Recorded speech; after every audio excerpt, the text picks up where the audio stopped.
有冇呢一啲經驗咧？職場上面俾人哋單單打打，又或者咧喺感情上面已覺得另一半硬係好似怪怪地咁樣啊，但係又講唔出咧邊度有問題，最後自己蝕咗底，或者甚至乎俾人去呃咗，或者被分手嘅時候，先至恍然大悟，哦，原來佢一早佢已經係呃緊我啦。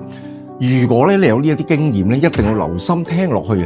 好多人都問我啊，師傅，到底呢個世界上有冇讀心術呢一樣嘢？我可唔可以一眼就可以睇穿對方真正嘅一個意圖？嗱，我可以好肯定話俾你聽，呢個世界的而且確咧係有讀心術嘅存在嘅。咁呢一啲讀心術咧，絕對唔係乜嘢嘅魔術啊嘅嘢啦，而係一啲嘅邏輯啦，同埋過去一啲經驗嘅一啲累積。呢一個世界咧，冇人咧係有必要去話晒所有嘢俾你聽。其實咧，浮喺表面嘅嘢都係一成左右，背後嘅9成嘅嘢咧，我哋咧自己都要解讀嘅。更加啦，當一個人想利用你嘅時候，想佔你便宜嘅時候啊，佢嘅身體語言啊，佢講嘢嘅用詞咧，一定會出賣佢。所以我哋目標就係要睇佢嘅身體語言同埋佢講嘢所用嘅乜嘢嘅字句，而去解讀對方真正嘅心意。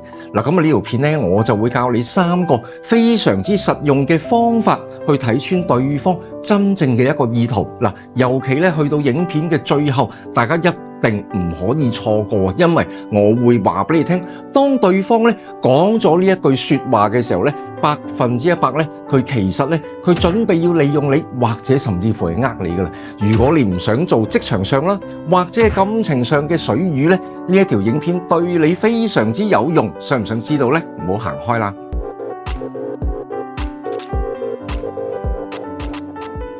！Hello， 大家好，我係龍震天，歡迎收聽收睇龍震天頻道呢一條短片，主力同你講解到底我哋有啲乜嘢方法可以睇穿對方真正嘅心意，尤其最後一點，大家一定要留心聽住啦。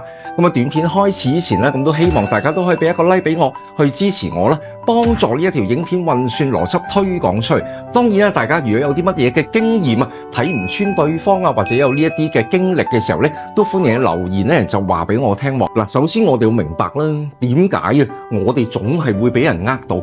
個原因咧好簡單嘅啫，就係因為咧你冇去思考，你冇去諗下對方到底做過啲乜嘢，而你只係咧就與對方表面講嘅嘢咧，就輕而易舉咧就相信對方。咁有好多感性思維嘅人咧，亦都係我成日講嘅感性人咧，最中意聽一啲好啱聽、好舒服嘅嘢。對方讚你2句啊，你已經咧飄然啊。例如啦，哇你今日好靚喎，哇你又好好喎，哇呢個工作咧冇你咧我一定做唔到啦。跟住你成個理智思考咧，立刻已經就斷晒啦。但係咧喺博弈嘅世界入邊咧，講大話嘅成本咧，永遠都係最低嘅。一個人啦，佢如果要呃你嘅時候咧，佢只要咧用把口啦去噏2句，完全唔使任何嘅本錢啊，咁已經咧就可以做到呢一個效果噶咯喎。咁如果佢能夠呃到你啦，幫佢做一啲嘢啦，免費幫佢加班啦，又或者係感情上佢可能講幾句說話而令你相信咗佢啦，咁所以咧佢嗰個回報率咧非常嘅高。咁亦都因為咁樣而衍生咧，好多人咧都好中意講大話，或者佢去氹你而達到佢自己嘅目的。所以咧你要做嘅嘢咧，其實好簡單，防人之心不可無，一定要開啟你嗰個防禦嘅機制咧。當你同人哋做一啲互動咧，同事也好，伴侶甚至乎係朋友都好啦，你唔好淨係用嗰個耳仔去聽，你一定要用你嘅眼去睇啲乜嘢？睇對方嘅微表情，對方嘅身體語言。咁咧，你主要咧就會睇到一啲唔協調嘅地方咧，你就會睇到9成嘅真相噶啦。當一個人咧嗰個講嘅嘢咧，同佢所做嘅嘢係相違背，或者同佢嘅潛意識係相違背嘅時候咧，呢個咧就係一個講大話嘅一個信號啦。好啦，咁接住落嚟咧，我咧就會教大家咧3樣最簡單嘅一啲嘅諗法啦，令你好容易咧可以睇穿對方真正嘅心意。下次啦，同上司啦去傾啦，例如加人工啊，或者有啲嘢想上司幫忙嘅時候咧，又或者咧伴侶之間啦，有啲嘢咧要攤開嚟講咯。嗱，咁你要留意呢一啲重點啦。嗱，第一點咧就係當佢有一個過度嘅眼神嘅接觸啦，或者佢有一個完全迴避嘅眼神啦，你要留意，2個都係極端，你自己個大腦個防禦機制你就要開啟啦。對方會唔會喺呢個時候咧，其實咧佢已經係有啲嘢咧，佢會呃咗你啦。咁有好多人咧都會以為啦，師傅唔係喎，一個人咧講大話咧，哇，必然佢咧就耷低頭啊，佢咧就唔敢望住對方。但我好肯定話俾你聽，呢一樣嘢完全錯晒。因為點解啊？因為講大話好叻嘅人咧，佢哋好善於喺講大話嘅時候咧，佢哋會全神貫注望住對方。但係咧，如果你叫佢咧望你一陣啦，又唔望你一陣咧，因為佢個腦咧不停要去組織嗰個大話嘅時候咧，佢個身體語言咧佢就做唔到啦。相反咧，有一啲唔善於講大話，但係又對你講大話嘅人咧，佢就唔敢正面去面對你咯。佢唔敢正面面對你嘅時候，個眼神咧就會作出一個嘅迴避啦。咁所以咧，兩個極端咧，你都會知道咧，對方可能咧心入邊會有啲嘢噶啦。咁如果平時啦佢講嘢啦，咁當然啦每個人嘅情況都唔同啦。你就要留意咯，同對方平日嘅互動係點樣呢？通常正常咧，我哋同任何人嘅互動，公司嘅同事也好，伴侶啊、朋友都好啦。咁我哋咧都會咧對住對方啦，講幾句啦，然後腦海咧飛快，可能要諗翻啲嘢補充翻我哋諗法咧，個眼神自然咧又會望去另外一邊噶咯，跟住慢慢又會係望翻你。咁呢一個交替嘅眼神咧就係非常之正常噶啦。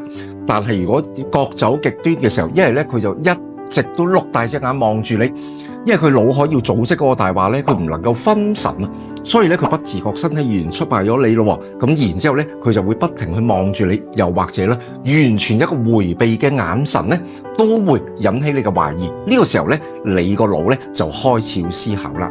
好啦，咁啊，另外第二點咧就係不其然咧有一啲小動作喎，例如摸下個鼻啊，隻手好不安啊，喺度搓住嘅手啊，或者摸下個下巴。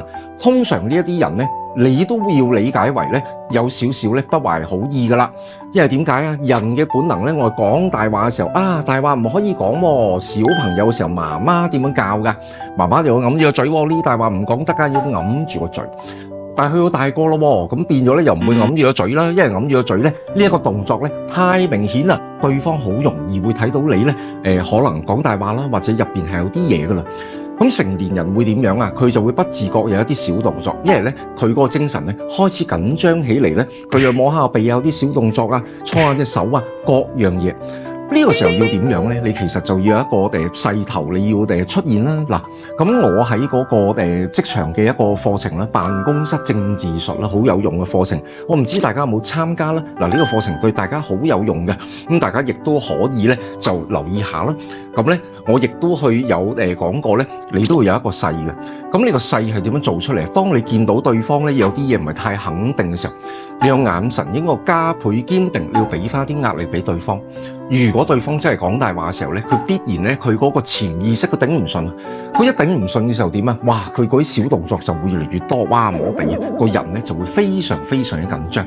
咁你亦都可以咧就由呢一個嘅小動作啦，你就可以知道咧，咦，對方係咪有啲嘢講緊係呃緊你啦？好啦，去到第三個動作咯，人同人之間嘅互動，通常咧我哋會有啲身體語言去輔助嘅。我成日都咁講噶啦，人咧有55%咧嘅溝通表達方式，對方接收咧係嚟自身體語言，所以身體語言咧係好重要。我哋正常講嘢嘅時候咧，不其然我哋都會有一啲嘅手勢去配合嘅。但係當嗰個人咧，如果係講大話嘅時候咧，因為佢大腦咧已經集中喺點樣咧去連結嗰個大話，而令嗰個大話咧去變得合理嘅時候咧，佢就會暫時忘記咗用佢嗰個身體語言去表達一啲嘅訊息俾你聽。咁呢個時間會點樣啊？佢嘅動作咧會僵硬咯，又或者咧翹埋手啦，最正常咧一個自我防護嘅機制，翹埋手啦，咁啊跟住咧望住你就一路去講啦。咁佢亦都唔會有啲乜嘢嘅身體語言嘅。咁咧呢個時候咧你就會知道佢有可能咧會有啲唔妥啦，或者有啲問題，或者咧咦會唔會佢呃緊你？咁如果呢個時候要點樣啊？嗱，我哋亦都有另外一個技巧嘅喎。咁呢個技巧咧就係你應該就住佢講嘅嘢，你要拆開講另外一啲嘅話題，延伸個話題，睇下佢咧能唔能夠答到你咧。嗱，因為講大話嘅人咧，通常都係咧，佢有一個腹稿啦，對住個腹稿好似照稿讀咁樣。照稿讀有咩問題？照稿讀咪冇嗰個身體語言動作咯，佢一味咁樣僵硬咁樣同你講咯。如果你去旁生枝節問佢另外一啲問題咧，佢其實咧好大機會佢係答唔到嘅。最常見啦，可能咧就係老闆啦同員工去溝通，或者同同事傾偈，你想攞另外一啲嘅資訊，你唔知嗰個人係咪講大話啦，或者嗰個人會唔會順口開河啦？另外一個應用場景當然就係男女約會啦，開頭識嗰個男仔嘅時候，大家唔認識噶嘛，咁呢個時候咧，你亦都可以就住嗰個男仔講嘅問題咧，你可以延伸落去。咁我有好多嘅客人咧，咁佢咧就唔識呢一個技巧，就變咗咧對方咧講乜嘢，自己又聽乜嘢啦，岌頭哦，佢係做文職嘅，佢做銀行。講咁多聽咁多，但係呢個人佢係咪真係做銀行咧？都未必㗎喎。咁你可以延伸落銀行，你做咩部門啊？嗱，個説話咧話題開始有變化咯。譬如佢銀行咧，可能係做前線嘅工作，做咩㗎？哦，可能啲中小企客戶一路延伸落去。咁你客戶係邊一區多啊？咦，你而家大概有幾多客戶？哇，呢個工作好似幾有趣。咁你咁樣滲透一啲説話嘅技巧咧，咁變咗對方就會因應你講嘢而作出一個變化，情況好複雜啦。如果對方真係講大話的話咧，佢有機會啲大話兜唔到啦，講嘢會甩甩咳咳啦。嗱，咁呢一個咧，亦都係喺我嘅一個超值嘅課程啦，就係高情商溝通術啦。咁我唔知大家有冇參加過呢個咧，亦都對大家咧非常非常有用嘅。大家有時間咧都可以去留意下。最重要就係你能夠就住對方嘅話題咧，能夠舉一反三啦，問一答十啦，咁樣大家不停去互動咧，通常你問2至3個問題咧，你就可以知道對方係咪呃緊你，或者對方講嘅嘢咧係咪真話嚟㗎啦。好啦，咁知道有呢3個動作能夠睇穿對方係咪講大話咧，最後我教大家咧一句好重要嘅説話啦。當你聽到呢句重要嘅説話，記住啊，危險信號就喺你眼前出現㗎啦。咁呢一句説話係咩呢？就係對方咧突然之間講一句，我都係為你好嘅啦。當你一聽到我都係為你好嘅時候呢，你腦海一定要1000%咧就會有一個警覺性，因為呢個係啲乜嘢？呢個好明顯就係一個情緒勒索嚟㗎啦。對方會唔會講嘅時候呢？咦，佢驚未必講得服你呢，佢就無可奈何，佢就會講呢一句啦。我都係為你好嗱，其實呢，咁樣呢，完全就冇邏輯㗎啦。然之後呢，就將佢之前所講嘅嘢，或者係呃你嘅嘢，或者係對你不利嘅嘢啦，調翻轉晒啊！呢啲呢，全部都係對你有好處，但係實際上呢，可能對你呢，全無好處嘅喎。咁啊，所以呢，自己就要小心啲咯。譬如老闆啦，可能你唔升你職喎，咁啊，亦都唔加你人工啦。跟住其實呢，我咁樣呢，都係想你喺呢個位啊留多啲啊，學習多啲，講一大堆廢話，其實全部呃緊你。最後點樣啊？我都係為你好嘅咋 Mary。其實咧，你咁樣做咧，反而仲穩陣啊！我都係為你好。